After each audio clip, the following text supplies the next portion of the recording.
সুলাইমান আলাইহিস সালামের যুগ থেকে জাদুবিদ্যার চর্চা চলে আসছে। কিছু মানুষ এই যে জাদুবিদ্যার চর্চা করছে কিনা, তারপরে বিয়ে হচ্ছে না, তাবিজ করতেছে, তাবিজ করলে বিয়ে হবে, শিরক হয়ে গেল। আবার একজন একজনকে ভালোবাসে, অবৈধ ভালোবাসা, বৈধটা না অবৈধটা।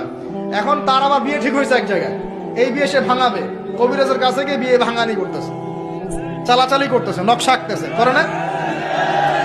স্বামী স্ত্রীর কথা শোনে না, স্ত্রী চলে গেছে কবিরাজের কাছে, গিয়ে বলছে আমার স্বামী আমার কথা শোনে না, তাবিজ করবো, তাবিজ দেন। স্বামী ঘুমায়, বালিশের নিচে দেখে তাবিজ। আছেন এরকম কুফরি কালা? সবই সে। কেউ জাদুবিদ্যার চর্চা করতেছে মানুষের মনে। এবং বিশ্বাস করেন, আমি একটা নিউজ দিই আপনাদেরকে, এখন বিশ্বের একটা অংশের মানুষ সত্যি সত্যি ব্ল্যাক ম্যাজিক বা কালো জাদু করে। ব্ল্যাক ম্যাজিক বা কালো জাদুর চর্চা হচ্ছে, আবার নতুন করে বিশ্বে কালো জাদুর চর্চা হচ্ছে। তো খেয়াল রাখতে হবে এগুলো।